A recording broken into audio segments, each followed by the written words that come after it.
The Most Holy Trinosophia by Comte de Germain. Section 1. It is in the retreat of criminals in the dungeons of the Inquisition that your friend writes these lines which are to serve for your instruction. At the thought of the inestimable advantages which this document of friendship will procure for you, the horrors of a long and little-deserved captivity seem to be mitigated. It gives me pleasure to think that while surrounded by guards and encumbered by chains, a slave may still be able to raise his friends above the mighty, the monarchs who rule this place of exile. My dear Philocatus, you are about to penetrate into the sanctuary of the sublime sciences. My hand is about to raise for you the impenetrable veil which hides from the eyes of common men the tabernacle. The sanctuary within the eternal has lodged the secrets of nature, kept for a few that are privileged, the few elect whom his omnipotence created that they may see, and seen may soar after him in the vast expanse of his glory, and deflect upon mankind one of the rays that shine round about his golden throne. If your friend's example proves a salutary lesson for you, I shall bless the long years of tribulation which the wicked have made me suffer. Two stumbling blocks equally dangerous will constantly present themselves to you. One of them would outrage the sacred rights of every individual. It is the misuse of the power which God will have entrusted to you. The other, which would bring ruin upon you, is indiscretion. Both are born of the same mother. Both owe their existence to pride. Human frailty nourishes them. They are blind, their mother leads them. With their aid, these two mothers carry their foul breath even into the hearts of the Lord's elect. Woe unto him who misuses the gifts of heaven in order to serve his passion. The almighty hand that made the elements subject to him would break him like a fragile reed. An eternity of torments could hardly expiate his crime. The infernal spirits would smile with contempt at the tears of the one whose menacing voice had so often made them tremble in the bosom of their fiery death. It is not for you, Philocatus, that I sketch this dreadful picture. The friend of humanity will never become its persecutor.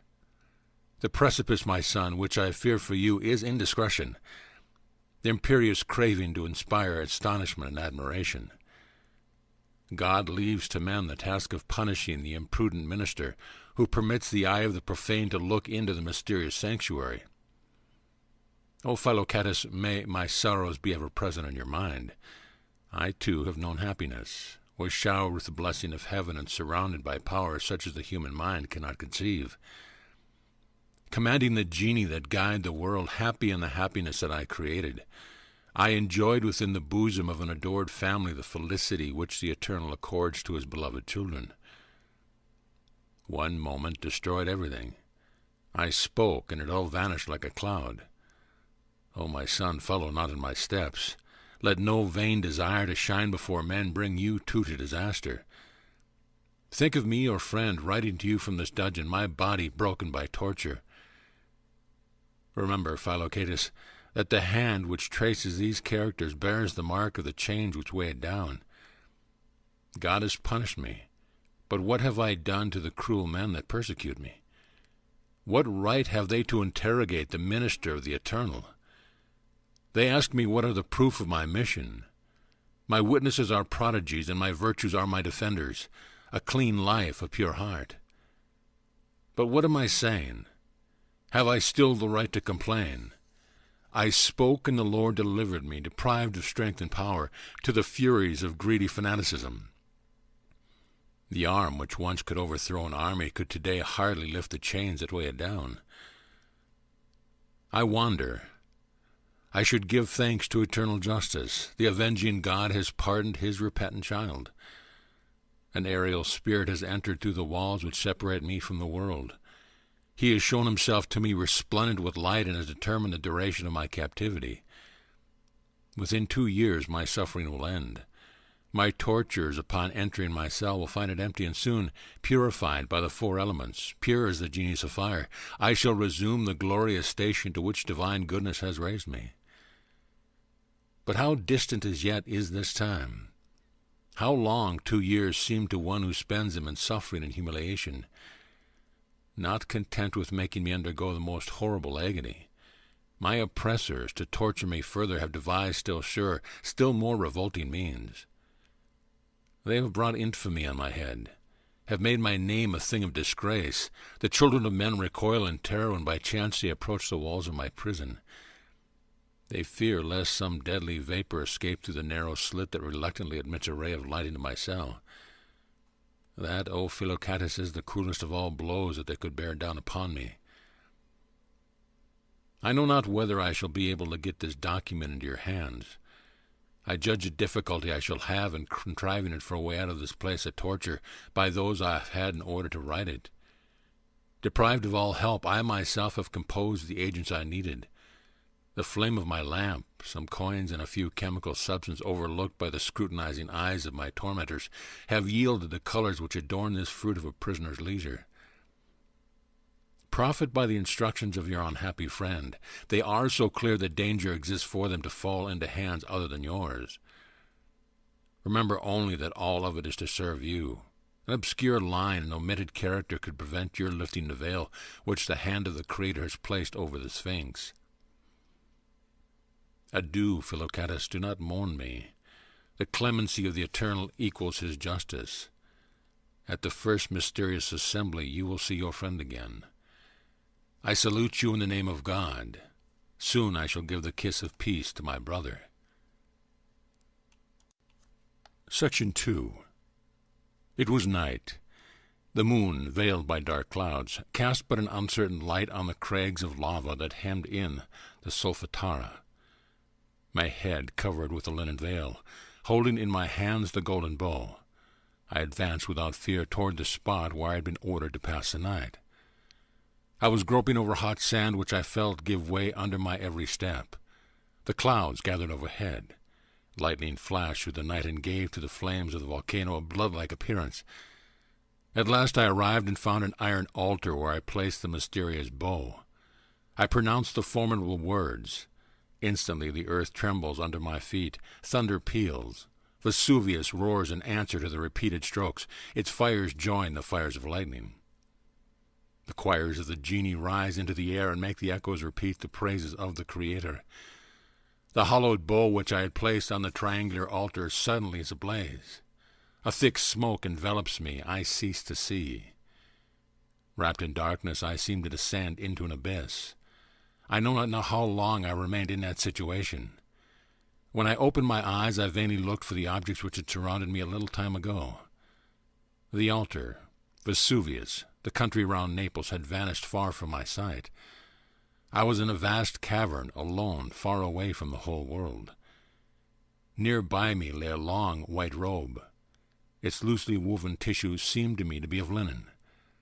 On a granite boulder stood a copper lamp under a black table, covered with Greek words indicating the way I wished to follow. I took the lamp, and after having put on the robe, I entered a narrow passage, the walls of which were covered with black marble.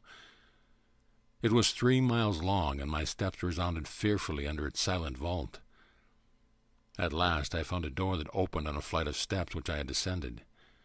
After having walked a long time, I seemed to see a wandering light before me. I hid my lamp and fixed my eyes on the object which I beheld. It dissipated, vanishing like a shadow. Without reproach of the past, without fear of the future, I went on. The way became increasingly difficult, always confined within galleries composed of black stone blocks. I did not dare to guess at the length of my underground travel. At last, after a long, long march, I came to a square chamber. A door in the middle of each of its 4 sides opened. They were of different colors, and each door was placed at one of the 4 cardinal points. I entered through the north door, which was black. The opposite one was red. The door to the east was blue, and the one facing it was a dazzling white. In the middle of this chamber was a square mass. On its center shone a crystal star. On the north side was a painting representing a woman naked to the waist. A black drapery fell over her knees, and 2 silver bands adorned her garment. In her hand was a rod which she placed against the forehead of a man facing across the table, which stood on a single support and bore a cup and a lance head. A sudden flame rose from the ground and seemed to turn toward the man. An inscription explained this picture. Another indicated the means I was to employ in order to leave this chamber. after having contemplated the picture and the star, I was about to pass through the red door when, turning on its hinges with terrific noise, it closed before me. I made the same attempt with a door of sky-blue color. It did not close, but a sudden noise induced me to turn my head. I saw the star flicker, rise from its place, revolve, then dart rapidly through the opening of the white door. I followed it at once. Section 3. A strong wind arose, and I had difficulty in keeping my lamp alight. At last I saw a white marble platform to which I mounted by 9 steps. Arrived at the last one, I beheld a vast expanse of water. To my right I heard the impetuous tumbling of torrents. To my left a cold rain mixed with masses of hail fell near me. I was contemplating this majestic scene when the star which had guided me to the platform, and which was slowly swinging overhead, plunged into the gulf. Believing that I was reading the commands of the Most High, I threw myself into the midst of the waves. An invisible hand seized my lamp and placed it on the crown of my head. I breasted the foamy wave and struggled to reach the side opposite the one which I had left. At last I saw on the horizon a feeble gleam and hastened forward. Perspiration streamed down my face, and I exhausted myself in vain effort. The shore, which I could scarcely discern, seemed to recede to the degree I advanced. My strength was ebbing. I feared not to die, but to die without illumination. I lost courage, and lifting to the vault of my tear-streaming eyes, I cried out, "Judge thou my judgment and redeem me. By thy eloquence make me live." I could hardly move my tired limbs, and was sinking more and more when near me I saw a boat. A richly dressed man guided it. I noticed that the prow was turned toward the shore which I had left. He drew near me. A golden crown shone on his forehead. "Come with me, the foremost in the world. I will show thee the way thou must follow." I instantly answered him, "It is better to trust in the Lord than to sit among the mighty," whereupon the boat sank and the monarch with it. Fresh energy seemed to course through my veins, and I gained the goal of my efforts. I found myself on a shore covered with green sand. A silver wall was before me, inlaid with 2 panels of red marble. Approaching, I noticed on one of them sacred script, the other being engraved with a line of Greek letters. Between the 2 plates was an iron circle. 2 lions, one red and the other black, rested on clouds and appeared to guard a golden crown above them. Also near the circle were to be seen a bow and 2 arrows. I read several characters written on the flanks of one of the lions. I had barely observed these different emblems when they vanished together with the wall which contained them. End of Section 3. Section 4. In its place, a lake of fire presented itself to my sight. Sulphur and bitumen rolled in flaming waves. I trembled. A loud voice commanded me to pass through the flames. I obeyed, and the flames seemed to have lost their power. For a long time I walked within the conflagration. Arrived at a circular space, I contemplated the gorgeous spectacle which by the grace of heaven it was given me to enjoy. 40 columns of fire ornamented the hall in which I found myself. One side of the column shone with a white and vivid fire. The other side seemed to be in shadow. A blackish flame covered it. In the center of this place stood an altar in the form of a serpent. A greenish gold embellished its diapered scales on which the surrounding flames were reflected. Its eyes were like rubies. A silvery inscription was placed near it, and a rich sword had been driven into the ground near the serpent, on whose head rested a cup. I heard the choir of the celestial spirits, and a voice said to me, "The end of thy labors draw near. Take the sword and smite the serpent." I drew the sword from its sheath, and approaching the altar, I took the cup with one hand, and with the other I struck a terrific blow upon the neck of the serpent. The sword rebounded, and the blow re-echoed as if I had struck in a brass bell. No sooner had I obeyed the voice than the altar disappeared, and the columns vanished in boundless space. The sound which I had heard when striking the altar repeated itself as if 1,000 blows had been struck at the same time. A hand seized me by the hair and lifted me toward the vault, which opened to let me through. Shadowy phantoms appeared before me. Hydras, lamiyas, and serpents surrounded me. The sight of the sword in my hand scattered the foul throng, even as the first rays of light dissipate the frail dream children of the night. After mounting straight upward through the layers that compose the walls of the globe, I saw again the light of day. End of Section 4. Section 5. Scarcely had I risen to the surface of the earth, when my unseen guide led me still more swiftly. The velocity which we had sped through space can be compared with naught but itself. In an instant I had lost sight of the plains below. I noticed with astonishment that I had emerged from the bowels of the earth far from the country about Naples. A desert and some triangular masses were the only objects I could see. Soon, in spite of the trials which I had undergone, a new terror assailed me. The earth seemed to me only a vague cloud. I had been lifted to a tremendous height. My invisible guide left me, and I descended again. For quite a long time I rolled through space. Already the earth spread out before my confused vision. I could estimate how many minutes would pass until I would be crushed on the rocks. But quick as thought my guide darts down beside me, takes hold of me, lifts me up again, and again lets me fall. Finally he raises with me to an immeasurable distance. I saw globes revolve around me, and earth gravitate at my feet. Suddenly the genius who bore me touched my eyes, and I swooned. I know not how long I remained in this condition. When I awoke, I was lying on a luxurious cushion. The air I breathed was saturated with the fragrance of flowers. A blue robe spangled with golden stars had replaced my linen garment. A yellow altar stood opposite from me, with a pure flame ascended, having no other substance for its lamentation than the altar itself. Letters in black were engraved at the base of the altar. A lighted torch stood beside it, shining like the sun. Hovering above it was a bird with black feet, silvery body, a red head, black wings, and a golden neck.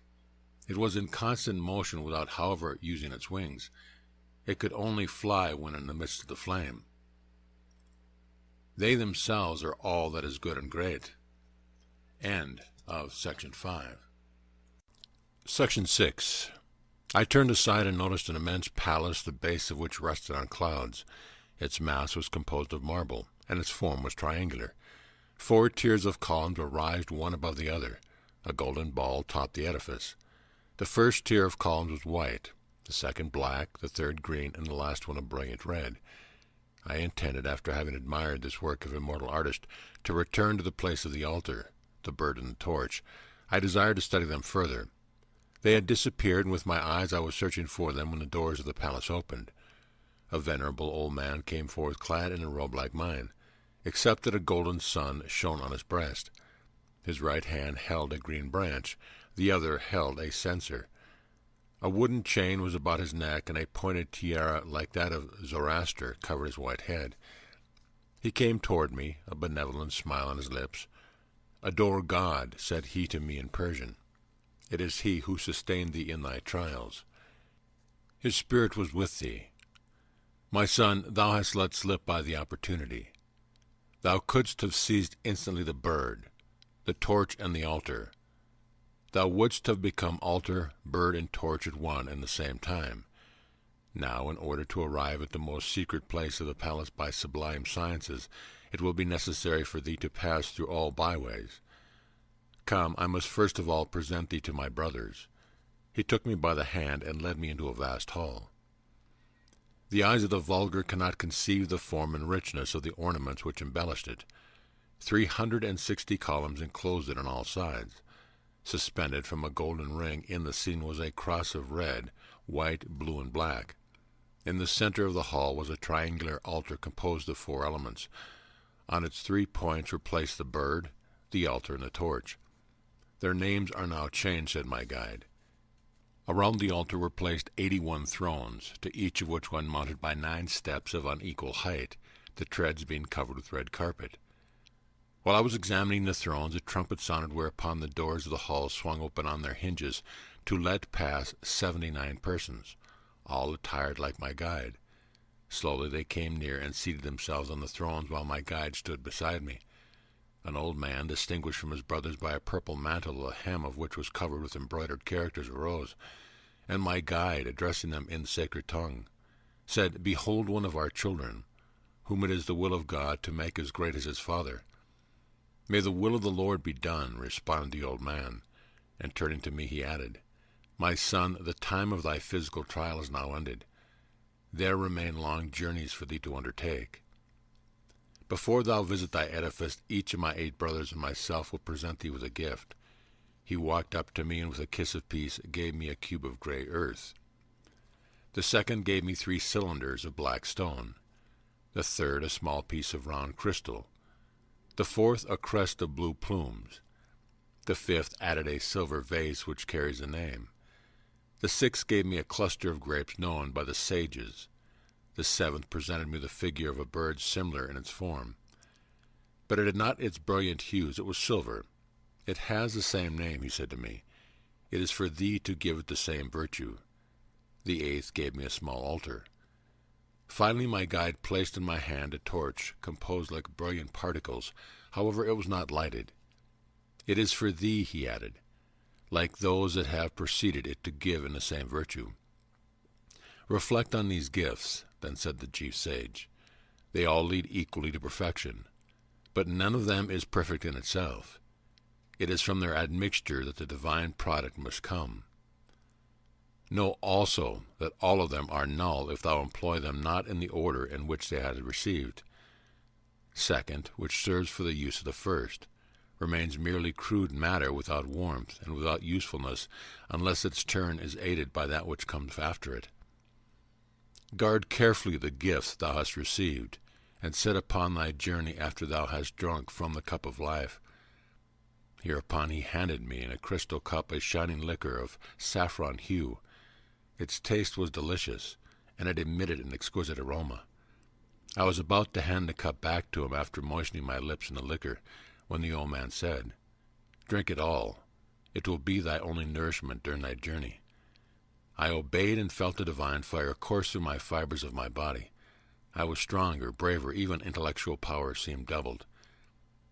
I hastened to give the greeting of the wise men to the august assembly I was about to leave, and at my guide's command I entered a long gallery on my right hand. End of section. Section 7. At the entrance of this gallery stood an oval steel vessel, which upon my approach filled with crystal-clear water, purified by fine white sand. The vessel rested on the 3 brass feet. A black panel had engraved on it several characters on the side facing the door. Near the vessel was a linen veil, and above the vessel 2 green marble columns supported a round marble plaque. One saw there, surrounded by 2 inscriptions, the figure of the sacred seal formed of a cross in 4 colors, attached to a golden crosspiece which upheld 2 other concentric circles, the larger one being black, the other red. To one of the columns was attached a silver axe with a blue handle. After reading the inscriptions, I went up to the vessel and washed, first my hands, but finished by plunging in bodily. I stayed there 3 days, and on coming out of the water I saw that it had lost its transparency. Its sand had become grayish, and rust-colored particles stirred in the fluid. I tried to dry myself with a linen veil, but fresh drops of water kept taking the place of those that the linen absorbed. I gave up trying to dry myself with the veil, and keeping in the shade I remained there motionless for 6 whole days. At the end of this time the source of the water was exhausted. I found that I was dry and lighter, though my strength seemed to be more increased. After walking about for a little while I returned to the vessel. The water which had been in it was gone. In its place was a reddish liquid. The sand was gray and metallic. I again bathed in it, being careful, however, to remain there only a few moments. When stepping out of it, I noticed that I had absorbed a part of the liquid. This time it did not dry to myself with a cloth, for the liquor which I was saturated was so strong and corrosive that it would have instantly destroyed the fabric. I found myself at the other end of the gallery, stretched out on a bed of warm sand, where I spent 7 days. After this time I returned to the vessel. The water was as it had first appeared. Once more I plunged into it, and after having washed myself carefully came out. This time I had no difficulty in drying myself. Finally, after having purified myself according to the instructions I had received, I prepared to leave this gallery in which I had spent 16 days. End of section. Section 8. I left the gallery by a low and narrow door and entered a circular apartment, the paneling of which was made of ash and sandalwood. At the further end of the apartment, on a pedestal composed of a trunk of a vine, lay a mass of white and shining salt.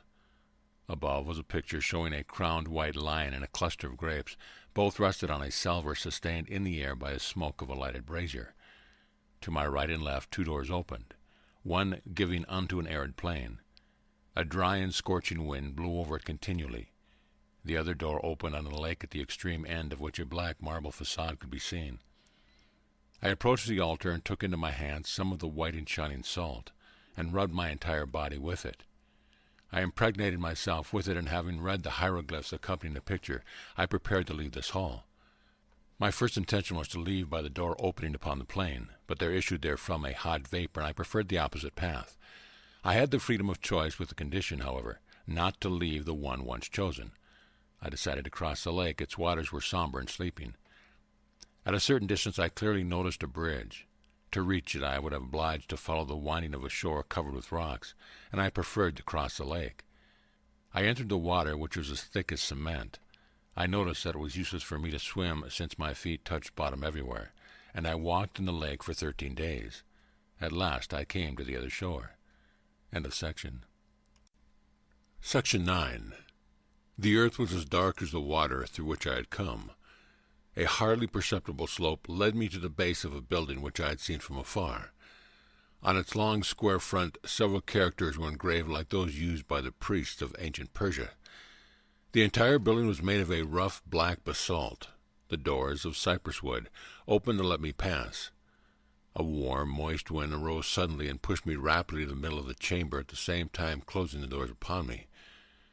I was in darkness, but gradually my eyes grew accustomed to the meager light which reigned in this enclosure, and I was able to discern the surrounding objects. The vaulting, the walls, and the floor of the chamber were as black as ebony. 2 mural paintings arrested my attention. One represented a horse such as our poets described as having caused the downfall of Troy. From its gaping flanks a human corpse protruded. The other image showed a man long dead. Vile insects bred by putrefaction swarmed over his face and devoured the substance which had given them birth. One of the arms of the dead man, strips of its flesh, already showed the bones. A man, dressed in red, standing by the corpse, endeavored to lift it. A star shone on his forehead. His legs were enclosed in black buskins. Above, between and below the picture were 3 black panels bearing silver characters. I read them, and then occupied the time by making the rounds of the hall, where I was to spend 9 days. In a dark corner I found a pile of black earth, which was fat and saturated with animal particles. I was about to take some of it when a thundering voice, like the sound of a trumpet, forbade me to do so, saying, "This earth has lain in this hall only 87 years. When 13 more years have elapsed, thou and the other children of God may use it." The voice fell silent, but its last ringing sounds continued to vibrate a long time in that temple of silence and death. After remaining in it the time prescribed, I departed by the door opposite to the one through which I had entered. I again saw the light, but it was not so strong around the black hall as to tire my eyes habituated to darkness. I saw with surprise that in order to reach the other building I should have to cross a wider lake than the first one. For 18 days I walked in the water. I recalled that when crossing the first lake its waters became darker and thicker as I advanced.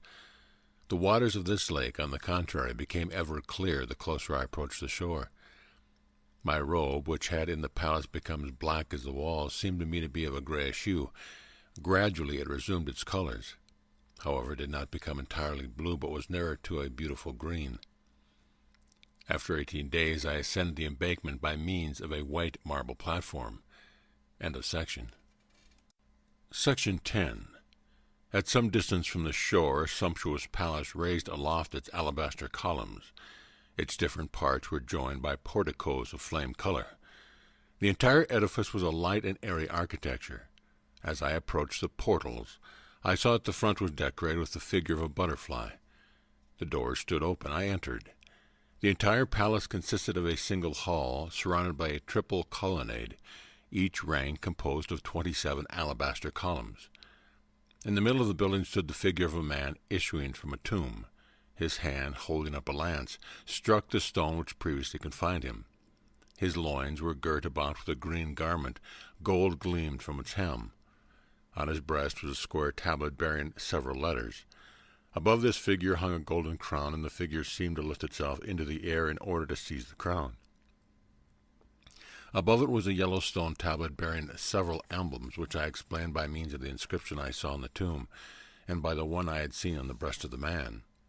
The time was needful for contemplating all its aisles, and soon I left with the intention of crossing a vast plain in order to reach a tower that I had perceived at quite some distance. End of section. Section 11. No sooner had I quitted the steps of the palace when I saw fluttering in front of me a bird similar to this one, however having two wings like a butterfly's beside its own. A voice issuing from a cloud commanded me to seize it and to affix it, and I darted forth after it. It did not fly, but used its wings in order to run with the greatest rapidity. I pursued it. It fled from me, and made me cover the entire plain several times. I followed it without pause. Finally, after pursuing it for 9 days, I forced it to enter the tower which I had seen in the distance as I was leaving. The walls of this edifice were of iron. 36 columns of the same metal supported it. The interior was of the same material, encrusted with shining steel. The foundations of the tower were so constructed as to be twice as deep in the earth as they were high above the ground. The bird had barely entered this enclosure when an icy cold seemed to overcome it. In vain it tried to move its numbed wings. It still fluttered, trying to flee, but so feebly that I reached it with the greatest ease. I seized the bird, and driving a steel nail through its wings, I affixed it to the floor of the tower with the aid of a hammer. Hardly had I finished when the bird acquired new strength. It did not move, however, but its eyes began to shine like topaz. I was gazing at it when my attention was attracted by a group in the center of the hall. It showed a handsome man in the prime of his life. In his hand he held a staff about which 2 serpents were interlaced. The young man was striving to escape a larger and more powerful man who wore a girdle and a helmet of iron surmounted by waving red plumes. Near him a sword lay on a buckler covered with hieroglyphs. The armed man held in his hand a heavy chain with which he shackled the feet and body of the youth, who tried in vain to flee from this terrible adversary. The 2 red tablets bore certain characters. I departed from the tower, and opening the door between 2 pillars, I found myself in a vast hall. End of section. Section 12. The hall into which I had just entered was perfectly round. It resembled the interior of a globe composed of hard and transparent matter, as crystal, so that the light entered from all sides. Its lower part rested upon a vast basin filled with red sand. A gentle and equitable warmth reigned in this circular enclosure. With astonishment I gazed around this crystal globe when a new phenomenon excited my admiration. From the floor of the hall ascended a gentle vapor, moist and saffron yellow. It enveloped me, raised me gently, and within 36 days bore me up to the upper part of the globe. Thereafter the vapor thinned. Little by little I descended, and finally found myself again on the floor. My robe had changed its color. It had been green when I entered the hall, but now changed to a brilliant red. A contrary effect had taken place in the sand on which the globe rested. Gradually its red color had been transformed into black. After finishing my ascent, I remained there 3 more days in the hall. After the time I left it in order to enter a large place surrounded by colonnades and gilded porticos. In the center of the place stood a bronze pedestal supporting a group representing a large strong man whose majestic head was covered with a crowned helmet. A blue garment protruded through the meshes of this golden armor. In one hand he held a white staff bearing certain characters. The other hand he extended toward a beautiful woman. His companion wore no garment, but a sun radiated from her breast. Her right hand held 3 globes joined by golden rings. A coronet of red flowers confined her beautiful hair. She sprang into the air and seemed to lift with her the warrior who accompanied her. Both were borne up by the clouds about a group. On the capitals of 4 white marble columns were set 4 bronze statues. They had wings and appeared to sound trumpets. I crossed the place, and mounting on a marble platform which was before me, I noticed with astonishment that I had re-entered the Hall of the Thrones, the first in which I had found myself when entering the Palace of Wisdom. The triangular altar was still in the center of this hall, but the bird, the altar, and the torch were joined and formed a single body. Near them was a golden sun. The sword which I had brought from the Hall of Fire lay a few paces distant on the cushion of one of the thrones. I took up the sword and struck the sun, reducing it to dust. I then touched it, and each molecule became a golden sun like the one I had broken. At that instant a loud and melodious voice exclaimed, "The work is perfect." Hearing this, the children of light hastened to join me. The doors of immortality were opened to me, and the cloud which covers the eyes of the mortals were dissipated. I saw, and the spirits which preside over the elements knew me for their master. Finney.